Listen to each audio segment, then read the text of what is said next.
You're watching Capital Connection from the Illinois State Capitol. The city of Springfield was home to Abraham Lincoln, and it was the home away from home for Barack Obama. It was also the place where both men worked as state representatives long before they ever graced the Oval Office. But the city itself and the surrounding area remains severely segregated on geographic and economic fault lines, according to a 6-month investigation by Governing Magazine. That study found the income gap between black and white households is worse in Springfield in the metro area than any other metro area in the country. Joining us now is Springfield's Mayor, Jim Langfelder. Good to have you with us, Mayor. Thank you for having me, Mark. Appreciate it. You're quoted in this story. Right. And you're close to this issue. You've followed it. How is it possible that segregation in Springfield is worse than in Charlottesville or the Mobile, Alabama area? I haven't looked at those areas, but within Springfield, you have pockets of population. For Springfield, the dividing line is the rail corridor, which we're changing. We're consolidating the rail corridor, doing an intermodal hub, which would have development on both sides of the track. But during that project, we just uncovered the unsavory past of our race riots that we had back in 1908 when they were doing the construction. So that's part of the long history of Springfield, and that's what we work through together. You know, when I compare any city, it doesn't matter if it's Springfield or the others, you know, your city's just like a family. If one person's suffering in your family, we all suffer, and that's the same with your community. If one area is suffering, then you know, it brings down everybody, and what we want is all parts of our city, regardless of where you're mayor from, you want all parts to thrive. You mentioned the tensions back in 1908 that were violent, but that was 110 years ago. Right. Who is responsible for these numbers? Who's responsible for these statistics today? Well, as far as the statistics go, the metropolitan statistical area takes in Sangamon County and Menard County, so it's just not the city of Springfield. So that will add into the, you know, I guess the gap, if you will.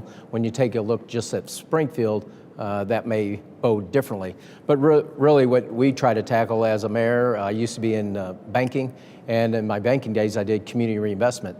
That came about during banking days back in the early 70s. You had banks actually being accused of redlining. They drew lines around poorer neighborhoods and said, you know, that's caution to make loans in those areas. So the Community Reinvestment Act was introduced to make sure banks weren't discriminating. And so my role in the 90s was CRA coordinator. I went into the poorer neighborhoods in Springfield, and eventually I took Decatur's market and developed bank programs so you can help you know, with loans to individuals, but most importantly, economic development and how that happens. So really it's a community effort, private sector working with the public sector to turn things around. Do you think that has shown a sizable change or an improvement? Oh, back when I was in my banking days, companies would look at what's your CRA rating as a bank when you're bidding on government business. And so it's that regulatory initiative that really held banks' feet to the fire with regards to making sure that you're making loans into the areas that you're drawing deposits from, and that's what it was all about. So strides have come far away, but are we there where we need to be? No, we continue to you know, look for ways to have resources, especially in those areas. For Springfield specifically, one of our most crime-ridden areas is Poplar Place. It used to be Evergreen Terrace, and it's Poplar. And so Related is a developer. We're working with the developer to you know, do a new construction. It's duplex units. There's probably 120 some units, about 20 or over 20% are vacated. We're looking at making those turning them into single family housing. And so that's going to be up to a $20 million project. But that's what it needs to take, is that influx of financing to really change areas, and that's one of our most prolific ones for high crime, and we're trying to change that for just not that area, but for Springfield as a total. In your experience, you were born and raised in Springfield. This is your home. Does a white person and a black person get treated the same in Springfield? Well, you'd have to ask the minority. I mean, for myself, I think I'd have a different answer than they would, but it doesn't matter if you're, you know, we see religious. What's your answer? My answer, it probably would depend on the situation, I would think. I think you're turning a blind eye to it if everybody thinks in their community there's no racial injustice. And as mayor, I'm here to represent everybody in our community. And so it's not going to be tolerated. We have Juan Huerta, he's our community relations director, and he takes care of anybody has a complaint for housing, employment issues, especially with discrimination, we take that as a high priority, a high concern for city government. Do you have any message to the people of Springfield, the people who live here, who may have read this? It's a very we don't have time to get into all of it today. But they might have read this, and some of it might have been new to them seeing it, or maybe it was familiar news to them. What's your message to the people at home watching this who have experienced this, who might have turned a blind eye to it? What would you tell them?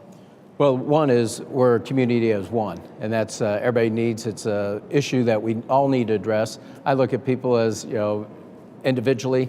You have to treat everybody with dignity and respect. But really, like I said, it's for all our community to come together to make all of Springfield thrive for everybody. So if one neighborhood's suffering, like I said, we want to make sure that it's a neighborhood that I'd want to live, you'd want to live, minorities would want to live, everybody would want to live in a safe environment. And that's what it's all about. That's what we're striving towards. So we are, what are we doing to make things happen? One is with regards to Popular Place. It comes with development. That's why we're excited about the potential for a capital bill and moving forward through the state legislature. But really, it takes those financial resources. Recently, the opportunity zones were designated within the city of Springfield, where you can have a investment of private sector funds at a tax-deferred rate.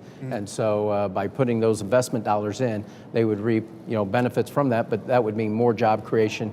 And really, that's where you change things. It's all about what you can afford. We have a lot of individual families working 2 paychecks. They're living on 2 paychecks, especially single parent households. And that's what we need to change. We want to have those living wage jobs so everybody can have the necessities of life that they would like to have. And the state lawmakers now are cooking up plans for this capital bill, this infrastructure investment that could wind up putting perhaps maybe a law school right there on the Y block from SIU. That was an idea that you were supportive of, proposed by Senator Menard. There's a lot of other different ideas that the state is looking at. That new capital infrastructure may give you some inroads or some tools at your disposal to reshape the future of the city of Springfield.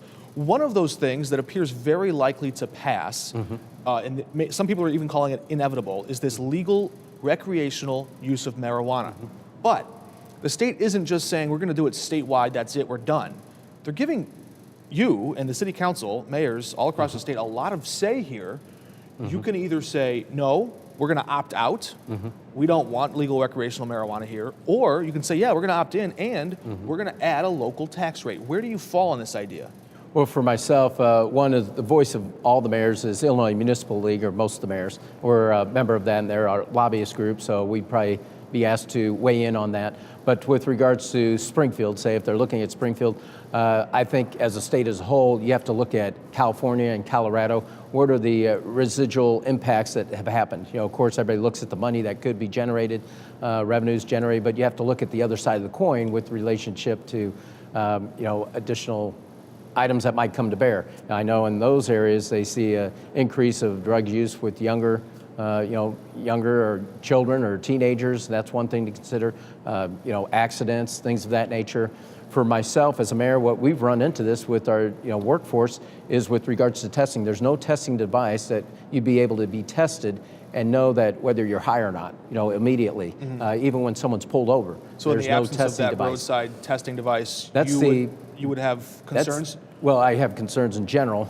I talked to my police chief about it. He has real concerns with regards to that. So really a study needs to be done as the true impact, because I think everybody looks at the dollars that can be generated, but you have to look at what's the other side, how is it really going to impact a community. For myself as an employer, we've had to let people go because they go out and have fun on Saturday. They come in Monday or Tuesday and they test positive because it's like a 30-day test. It's in your system for that long. So that's all that has to be taken into consideration. If a person if they're sober on Monday morning, but it's still in their system on Saturday, is that a fair practice to let them go?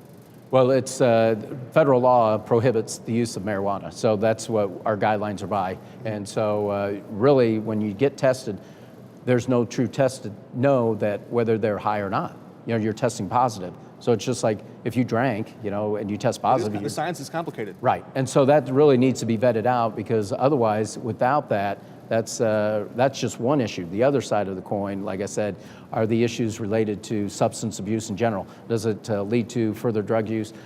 Is it going to impact the young people?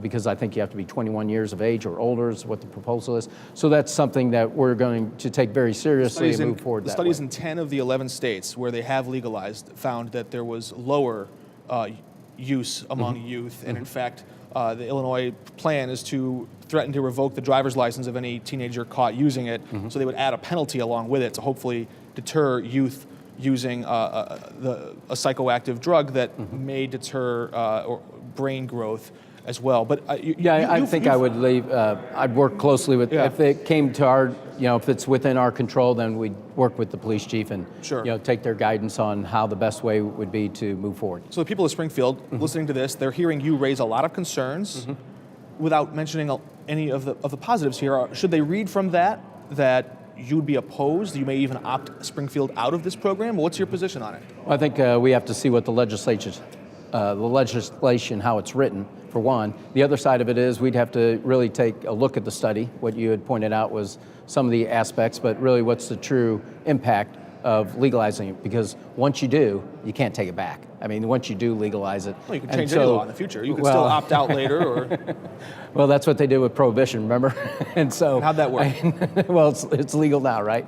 And so really, and rightfully so, but it's all about responsibility and what's the best way to move forward. And I think that's what we'll take into consideration. So we'll look at the legislation when it becomes law, and then take a look at it and see if it's something that would be a benefit for Springfield, then we'll consider it. If it's not going to be a benefit, we're not going to consider it. All right, very interesting. Mayor Langfelder from Springfield, thanks for joining us. We'll have to have you back sometime. Yep. Thank you, Mark. All right, we're back in a moment with our Reporters Roundtable.